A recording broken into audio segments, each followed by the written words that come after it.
As a child, you will have at some point heard a fairy or folktale meant to scare, thrill, excite, and teach you. How many of you, on the other hand, are aware of the genuine lessons of the story, or the history behind it, or even the original story itself? You might be surprised to hear that almost all of your favourite nursery rhymes and stories have quite grim undertones ranging from murder to exceptionally strong family relations. So, my dear viewer, allow me to tell you about the origins of some of your favourite stories.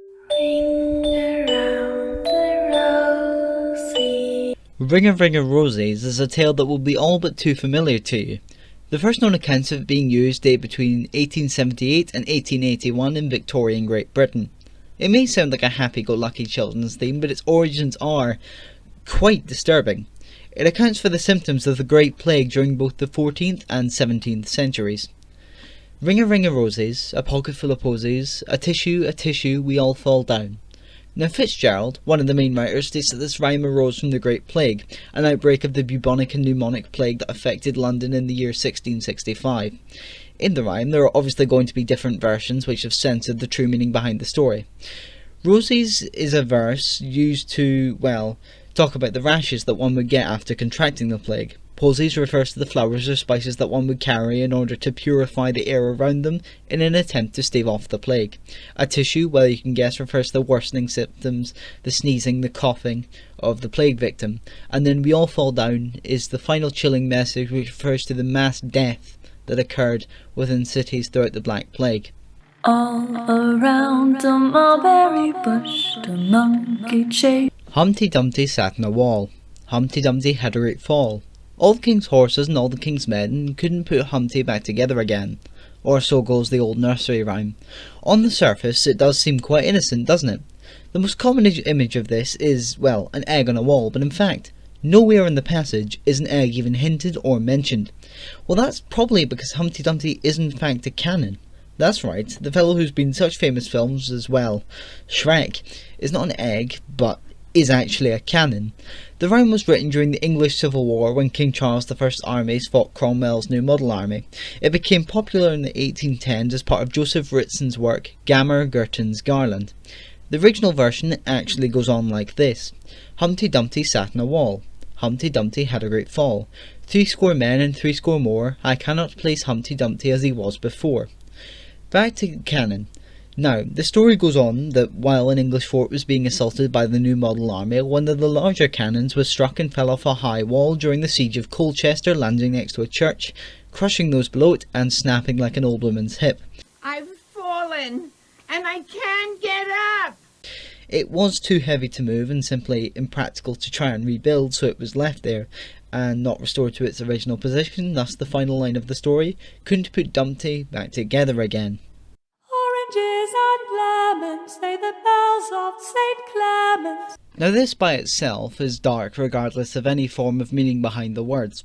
Many Londoners seem to skip over the fact that this song has the lyrics, chop off your head.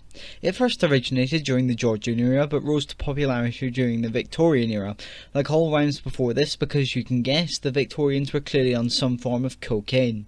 Nevertheless, the song's lyrics take you on a meandering journey through the various historical churches and bells of 18th century London, including St Clement's, St Martin's, the Old Bailey, Shoreditch, Stepney and Bow.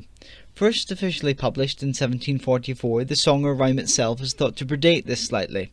In the children's game which uses the song, children file into pairs through an arch created by another pair of players. As it climaxes, as the word chop is sung, the arch snaps shut, catching the pair passing through and making them, out of the game until one pair is left that win. Now the meaning behind this isn't exactly clear, but it's thought to be mirroring the tour of all the old bells that is actually made by a condemned criminal on their way to an execution within London. The chopper is the executioner who chops off their head. The horror of this is really only amplified more when you can think about children happily singing and playing about this.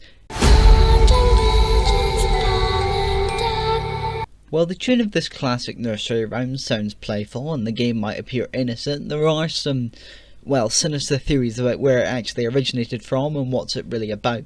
So what is the true meaning behind London bridges falling down? Let's take a look at some of the disturbing possibilities.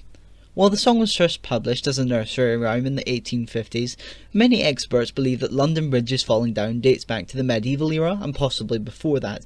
It wasn't until 1657 that the rhyme was first referenced in England during the comedy The London Chanticleers. The first full rhyme wasn't published until 1744 when it made its debut in Tommy Thumb's Pretty Songbook. Like many popular children's stories, there are some darker meanings that lurk underneath the song's surface. However, the most commonly accepted origin for the rhyme is that the old London Bridge actually falling down in 1004 because Viking leader Olaf Haraldsson allegedly pulled it down during an invasion of the British Isles.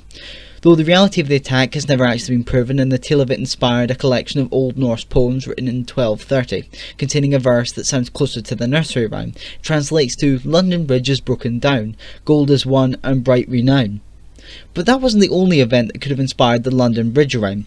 Part of the London Bridge was damaged in 1281 due to ice damage, and it was weakened by multiple fires in the 1600s, including the Great Fire of London in 1666. The author of the book, The Traditional Games of England, Scotland and Ireland, Alice Bertha Gomez, suggests that London Bridge's falling down rhyme refers to the use of medieval punishment known as immurement. Immurement is when a person is encased in a room with no openings or exits and left there to die. Gomez points to the lyrics "Take the key and lock her up" as a nod to this inhumane practice, and belief that the sacrifices may have indeed been, well, children.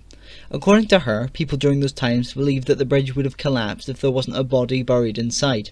Thankfully, this disturbing suggestion has never actually been proven, and there is no evidence to even suggest it's true.